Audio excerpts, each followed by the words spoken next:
A final shot before half for Kano. Going up top. And that is incomplete. So we're at halftime here in the Inner Harbor with the hometown Ravens on top. As we'll get you down the coast to Orlando for Jonathan Coachman at our EA Sports Halftime Report. Coach! The Ravens ready to receive it. And they've got the lead as well as we resume play in the second half. This will be taken short. And a nice return sets them up pretty good here at the 30-yard line. Out come the Ravens now. They'll go on offense first here in this third quarter. They have the lead. Now they'll be looking for some separation here as we begin the third quarter. I like the way you term that because now I think they go a little bit deeper into their playbook. They like what they did in the first half. That worked okay. But in order to get the separation that you just talked about, change things up a little bit. Change your tendencies, try and hit them a little bit more with some things they didn't see in the first half. Let's see if they do just that. And now a fumble. The ball's out.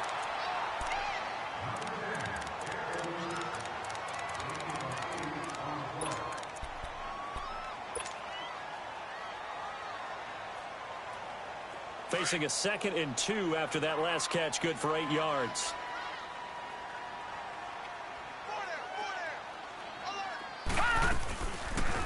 Now they'll run the option to the short side left. And holding it may be the wrong decision as he's stopped in the backfield.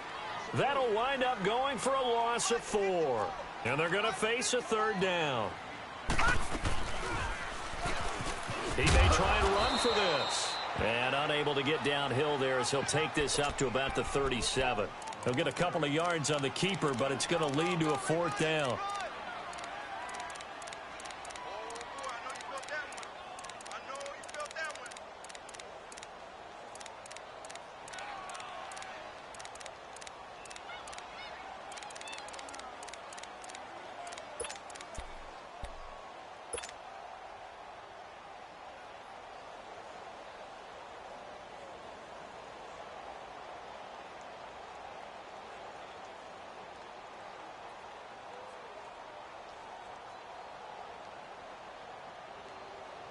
The offense is not leaving the field. They're going to stay out and go for it on 4th and 3. All right, now, lucky 56.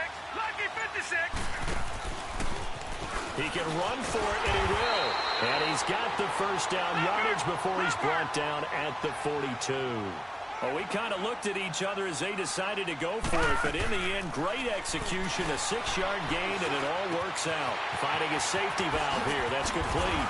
And taking it across midfield and inside the 45. That one good for 13 and a Raven first down. Looked like the defense put pretty good pressure on him, but he's able to flush out to his right to try and evade people. On the run, had to get on his horse. Still accurately throws a nice pass for a first down. A pair of first downs gives him a 1st and 10 up at the 44. Detroit! Detroit! Now Jackson on first down. And he's going to be hit and taken down. Back right around the 48-yard line. Anthony Barr in there to get him. And that's sack number 12 for him on the year.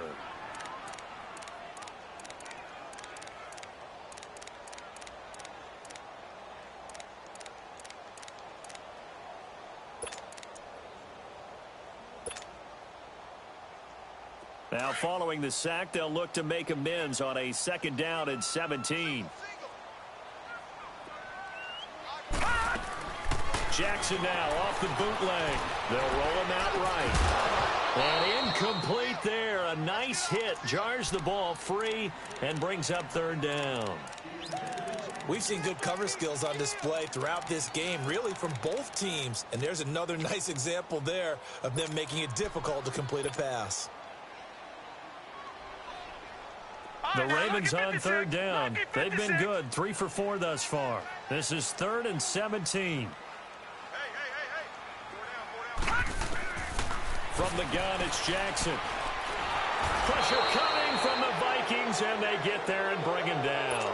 Anthony Barr in there to drop him, and his great season continues. 13 sacks for him now on the year. On is the punt team now as this one's sent away.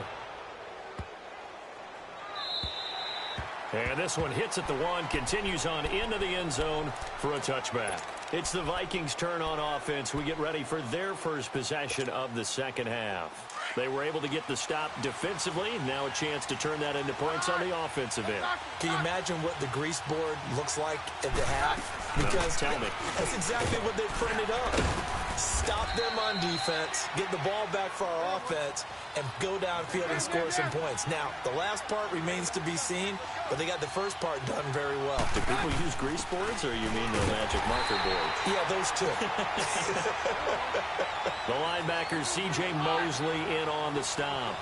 He has elite instincts from his linebacker spot. He's able to diagnose the run and flies in like a missile to stop that one behind the line of scrimmage. And he'll have his man. That's Cooper. And he will have a first down as they get him to the ground at the 37. 9 yards on the pickup there, and it keeps the drive alive. Line of scrimmage, the 37 on 1st and 10. Lucky 56. Gone.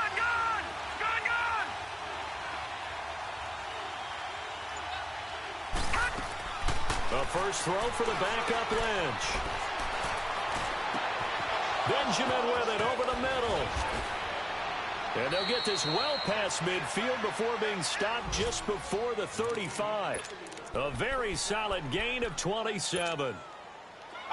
Elsewhere, second half is underway up in Orchard Park. And it's the Saints that have moved out ahead. Remember to keep an eye on the ticker, of course, at the bottom of your screen for updates on that game and others around the NFL. They'll throw on first down with Lynch. And that is intercepted on the sideline. Wait, no. They'll say no. It was caught out of bounds. So this is just an incompletion here. They'll try again from the 36 on 2nd and 10. All right, now, lucky 56. Lucky 56. Detroit. All right, now, lucky 56. Lucky 56. Detroit!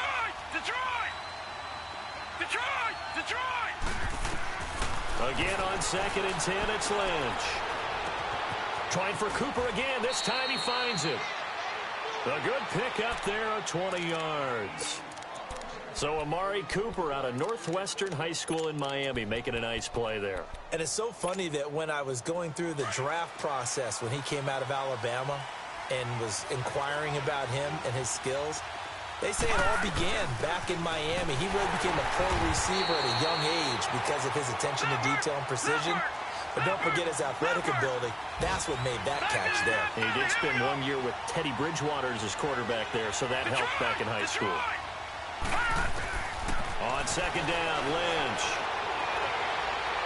And his throw here's incomplete. Amari Cooper, the intended target, and it's 3rd down. I'm going to need some help with this one. How did he miss it? Wide open in the end zone. He's not hurried. He's not hit. And somehow, incomplete? Yeah. What happened? During film study, that's one where he's just going to shake his head, not be able to believe it. 6 points go by the wayside on that one.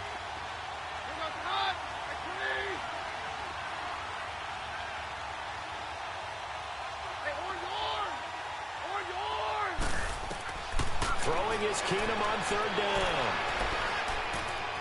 Flushed out right. He may try and run for this.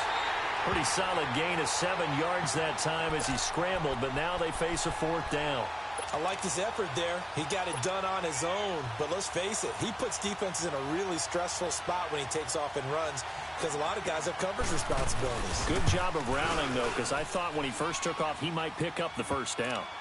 Now, they don't get a touchdown here on the opening drive of the 3rd quarter, but I think maybe you still say mission accomplished as they come away with the lead. No, absolutely. You keep the pressure on, right? You go downfield, get some points up on the board, and hope that you've motivated your defense to take the field and hold that lead. This will be taken very short.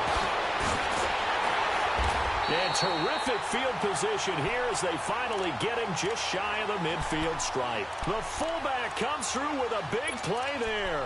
And now Baltimore gets set to take the field. And a tight game after punting last time. See if they can get something going on this drive.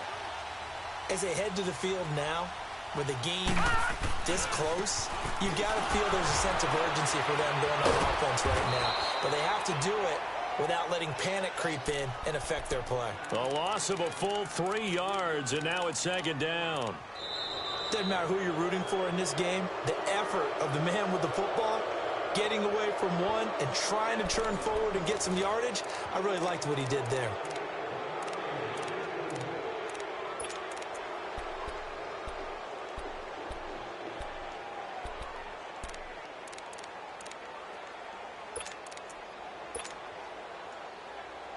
A 3-yard loss to start the drive. They'll look to make that up and then some on 2nd and 13. No.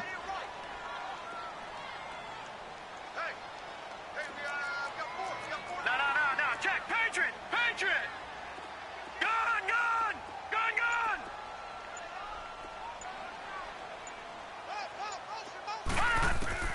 Now Jackson on 2nd down. Eluding the pressure right.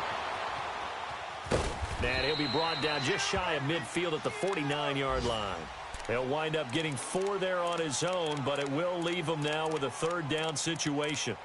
Elsewhere, second half is underway up in Orchard Park. The gap's getting wider there. The Saints have scored again.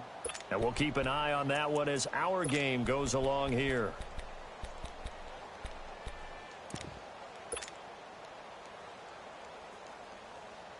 The Ravens on 3rd down. They've converted 3 out of 5 thus far. This is 3rd and 9. From the gun, Jackson. He'll check it down to Geis. And he'll be brought down at the 48-yard line. Call it a gain of 3. And that's going to make it 4th down. One thing I think that's safe to say defensively, the tackling's been really good.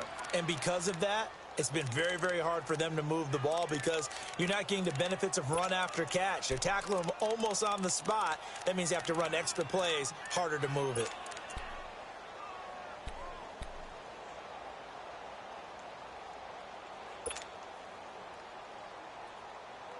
One score down. Here we go. They're going to go for it here on 4th down. All right, now, lucky 56. Lucky 56.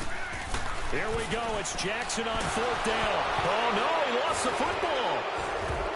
And this belongs to the Vikings. And they're going to come up empty here on 4th down. A little careless with the football, and he also had a fumble loss last week, didn't he? He certainly did, and when I'm watching him play, the one thing that comes to mind is always remember, traffic, turbulence, people around you, 2 hands. Get 2 hands on the ball. Grip it tight. I know it looks cool to have it in one hand. Put it away, tuck it away, because you've got to take care of the ball. And inside the 20 before he's brought down. They got 18 yards out of that one, and it gets him a new set of downs. We saw a number of good games earlier today. This one might top all of those. It's been a dandy as we come up on 1st and 10.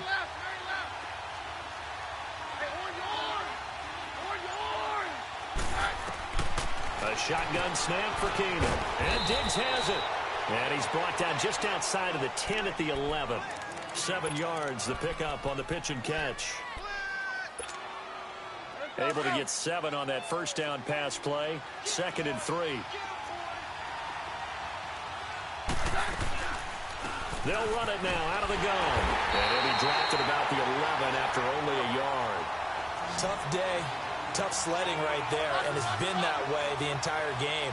Not a whole lot of room to ramble for him. Yeah, you're right. It's been that way all afternoon. Didn't get a whole lot better there. Looking to throw on 3rd and 2. Keenum. And he will score. Touchdown, Vikings. Amari Cooper with his 2nd touchdown of the game, number 8 on the season. And the Vikings find a way to stretch their lead. Extra point by Carlson, up and good. And the decision to just kick the extra point winds up successful. Carlson now to kick this one away.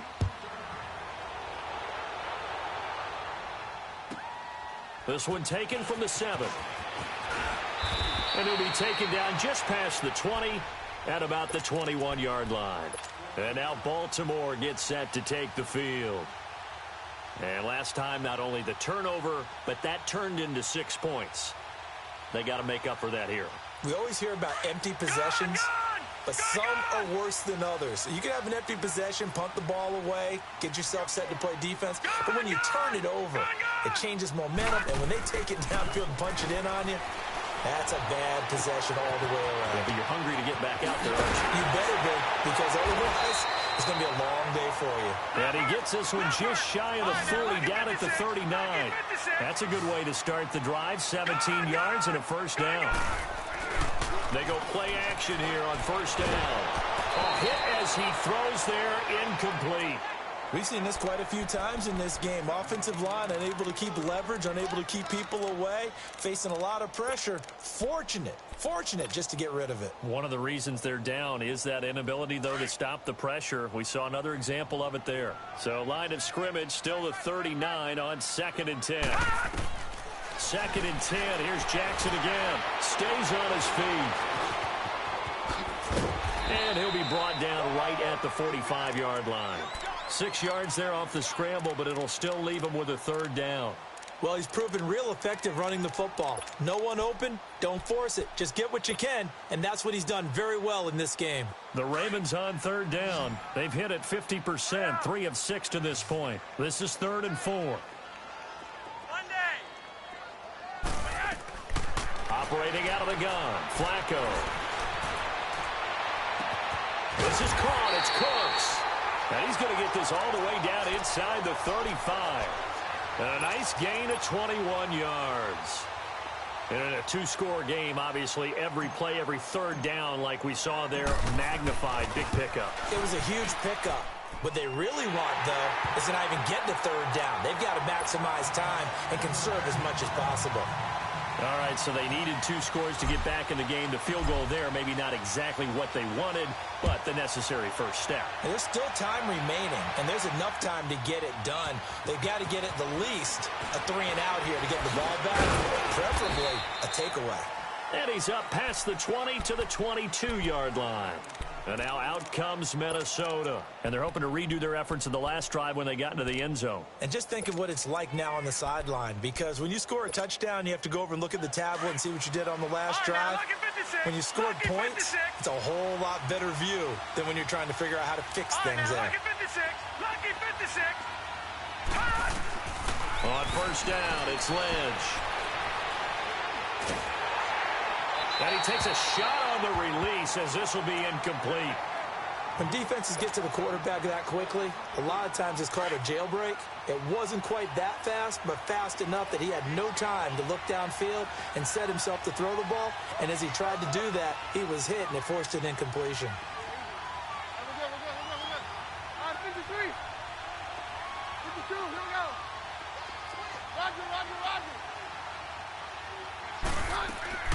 Keenum again here on 2nd and 10.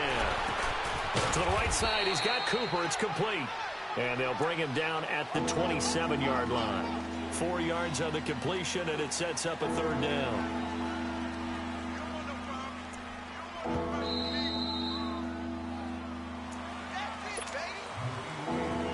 Time for a break. We'll come back for the electrifying conclusion after this.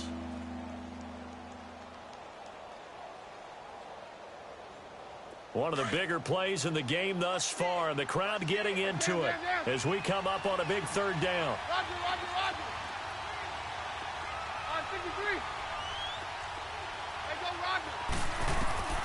Working from the gun, Keenum. And incomplete on the deep ball. Well, they're slinging it, and then there's one you got to put a timer on, huh? I mean, that one came in hot. That came in hot, but overthrown out of his reach and incomplete. And just a single punt for him in the loss last week as he sends this one away. Yeah, he was looking for the checkup bounce, didn't get it. That scoots all the way into the end zone now for a touchback. And now here come the Ravens. And fortunate to get points on the board last time. They had to hit a really long field goal to do so. The kickers in today's game are so good and so skilled and hit from distances that we almost start to take them for granted. And we can't do that. That's a long field goal that they got 3 points out of. They've got to feel good about that, and they better make sure they love him up because he's helped them out. Yeah, now we'll see if that offense can put 6 on the board here. We'll see. It'll be a 2-yard gain, and it's a 2nd down. He was out there waving his arms, and when you got a quarterback out of the pocket looking for any help, I guess waving the arms is helpful. It certainly is, because you got to get his attention, because now you're in scramble drill. So everyone's adjusting their routes, finding open space, and he found the right spot for the completion.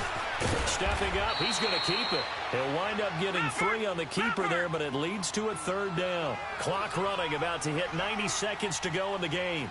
I know a lot of people won't like the draw called in that situation, but every now and then that pops big. In this case, it didn't happen. It's a loss of a full 3 yards, and it brings up 4th down.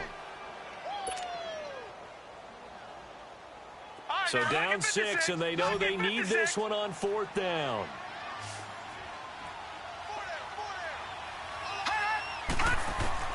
He'll look to throw.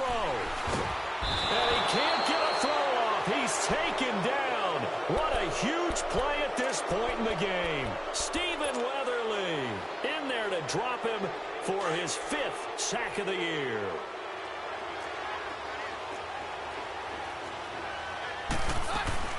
They'll run it now out of the gun. And he'll take this one inside the 10, down to the 8. 3 yards on the pickup there, and it'll be 2nd down. But they picked up a little bit of yardage there, and now, in this situation, should be in no hurry to run a play really fast. Let the clock wind down. Hey, go, Roger.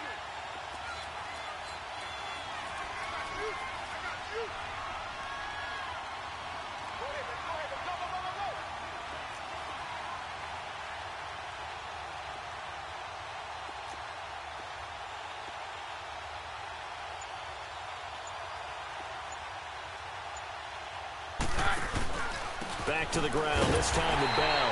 And he is going to be stopped cold behind the line of scrimmage. And now the Raven defense going to call a timeout as they'll stop the clock with 24 seconds to go in the game.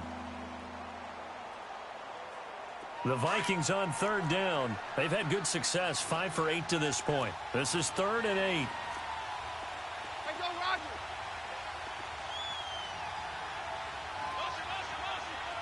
Roger. Stand down. Roger. Back to throw, Keenum. Throw left side complete. That's Bell. And he'll be taken down, but he does have 1st down yardage. It's a gain of 8 there, and that should be enough to seal the victory. It's 1st and goal, and a late touchdown at this stage could officially salt this one away. Keenum runs the sneak, and nothing doing. He's immediately taken down at the line of scrimmage. And we will get a timeout with 2 ticks left. Hey, let's go.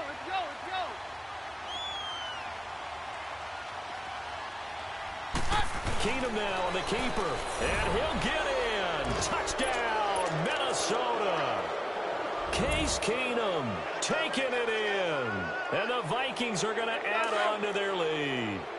The offense going to stay on the field as they will line up and go for 2. Stand down. Hey, orange. Now this time, Keenum will throw. And this one's caught. And their 4th quarter lead grows by a couple more.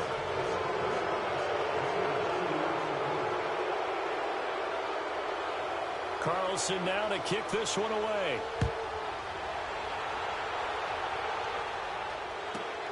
This will be fielded at the 6.